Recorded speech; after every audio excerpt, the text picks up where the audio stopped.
Today's landscape tour is quite different from the typical garden. I'm here at the Fuller Initiative Land Lab at the University of Oregon campus, where Professor of Landscape Architecture Michael Geffel walks me through this former landfill along the Willamette River. The site is now an innovation landscape, supporting transdisciplinary field experiments focusing on ecological and aesthetic education. So, if you geek out on alternative land management like me, then please join me as we go over the fence. And if you're more so here for the beautiful gardens, don't worry, more of those to come next week. Wildflowers don't want to be mown, don't need to be mown, and this is kind of a pain to mow it. And that's kind of sums up, if you could, in a tiny little piece, the entire installation. How do we minimize maintenance? How do we make maintenance faster, cheaper, or more fun for the operator?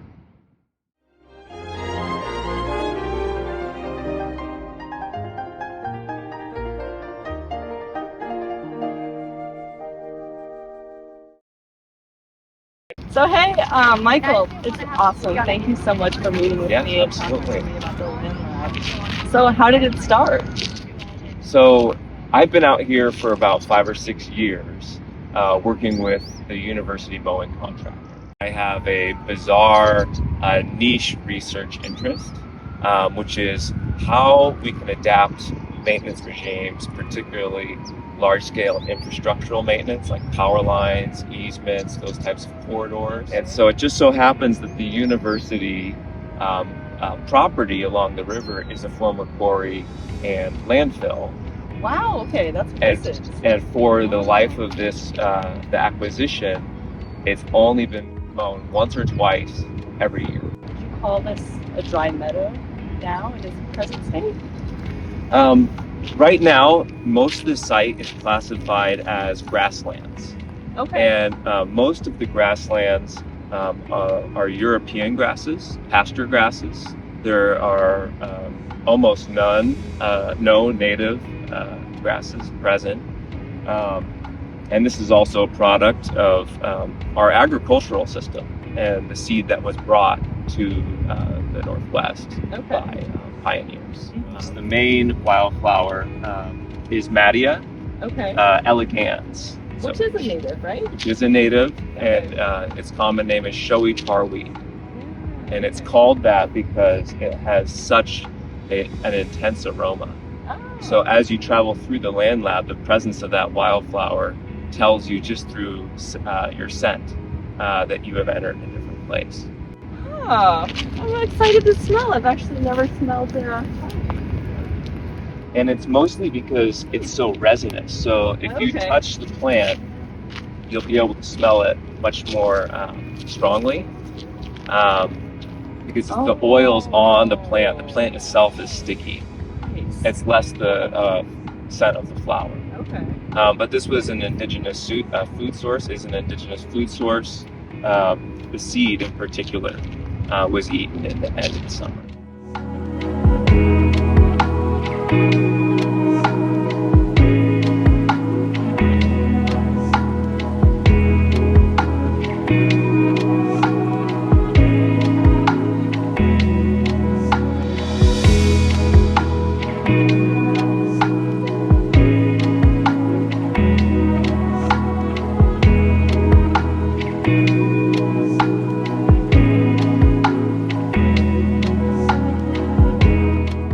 After construction, the soil was so compacted on either side. When you look at the concrete path, the limit of disturbance does not end at the edge of the concrete. Of course. And so early seeding efforts were not so successful. They were mainly grass dominant, mostly native grasses. The Canada geese would browse them almost immediately after they germinated. And so there was very low success rate in those grasses. So we saw that as an opportunity to change the maintenance strategy.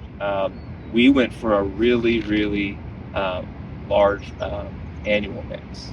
So this 75% of the mix is composed of annual native species that are preferred by pollinators. we didn't know at all, and when I say we, I'm talking also about Abby Pierce and Messiah Simon, who are co-founders of the Land Lab and worked with me that entire year as part of their master's projects. But when we seeded those annuals, we had no idea what would survive. Okay. We hoped for one. And so we lucked out in that it's Mattia, showy tarweed, Right. And which by also survived- blooms yellow. And by UVO survived, colors. you mean it's reseeding, it's like established, sustainable here? Even just to germinate at all, Oh, okay. because the soil was so poor.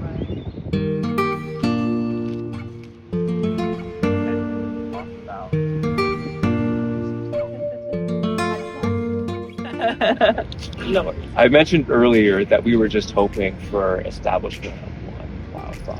Yeah. And so we wanted to make sure to protect the seeding. And after observing the goose browse on the previous seed mix, we were really cautious about the impact of Canada geese on the seeding. Okay. During construction, this entire site was really closed to pedestrians. And so the geese actually had their run. Oh, I can imagine. The whole site was covered with goose feces. Okay. The path was slippery. There was so much. Oh, wow. And they just wandered wherever because there were so few people. You would just walk next to the geese and they would give you no attention at all. And so we built 2 exclusion fences in order to keep out the geese from our test plots. We didn't cover the entire seeding area with fencing, but we wanted to see what the impact would be. Okay. And so this is based on student research. Liz Kuntz, who came from a zoology background, and when I led a studio called Experimental Garden, her proposal was a series of exclusion fences, exclosures, that prevented geese from landing in certain areas to study the impact of the geese. Yeah. And she was looking at it just from a nutrient point of view because of the huge presence of phosphorus in their feces. Right. Yeah. But we were, in this case, we're looking to prevent goose browse. Oh, okay. Abby Pierce, who was completing her master's project exploring what a maintenance artist in residence could look like when applied to landscape, came up originally with an A-frame formation. And that formation was the same expense as buying T-posts, and it was less labor. So to have 2 fences interwoven. And there was just one problem, and it was those A-frames were prone to toppling when there was wind, especially large gusts. So this is an open, exposed site, and the gusts of wind can get up to 25 miles an hour here. So after seeing the fence fall in different ways, we started to notice how it supported itself. Okay. It wasn't always uniformly falling over. Sometimes it was, but sometimes the fence was curving in some ways and causing this wave formation or a curve formation to stabilize it. Okay. And so using those observations, we developed the wave formation for the summer exhibition called the Oregon Experience Laboratory to represent the coast. Okay. But it's now become the Land Lab standard. And I just think that goes together so beautifully, because whenever I look at meadows, I do get a feeling that I'm looking at an oceanscape. And so to add more of a wave feature is just a wonderful thing.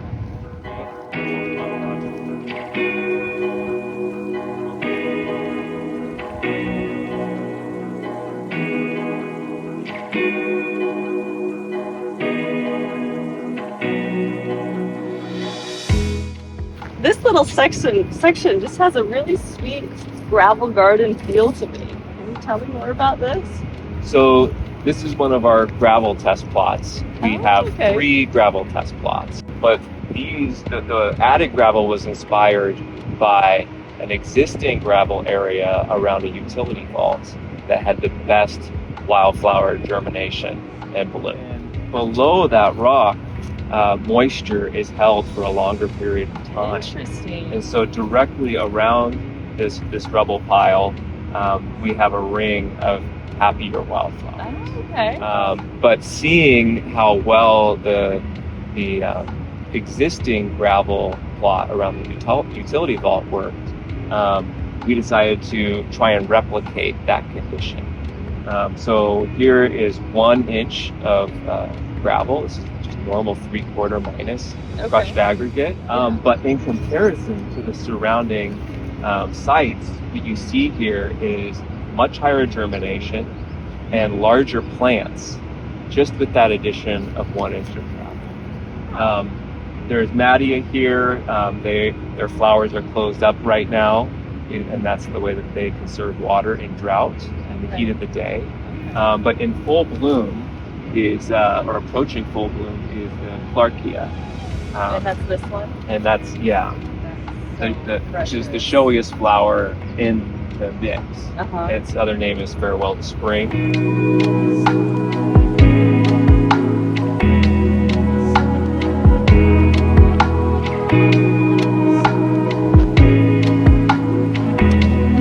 I dripped it all over myself.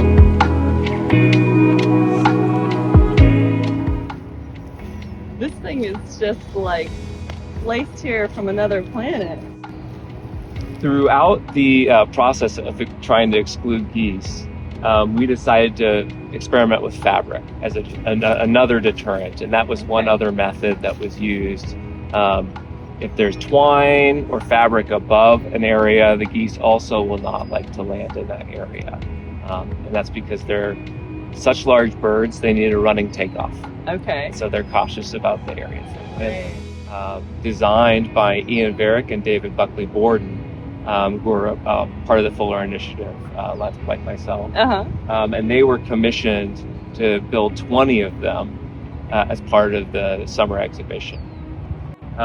There were really different manifestations. The original goal is to use them as tree guards, so to build them around a tree to prevent really people from coming too close and damaging the immediate roots. Which might happen a lot on a college campus. Exactly. Yeah. But there was also the Meadow Guard installation, which was a cluster, a line of them that was formidable enough and imposing enough that it prevented your entrance into a meadow. It would guide you around that meadow. Right. So at this point, this is a purely aesthetic experience. Okay. It is experimenting with a type of material and a type of an area of design that may lead to something with more function, and in particular shade fabric. But then we could provide a really varied ecosystem because of the microclimate below the shade fabric versus an area right next to it that does not have shade, that has full sun. Yeah.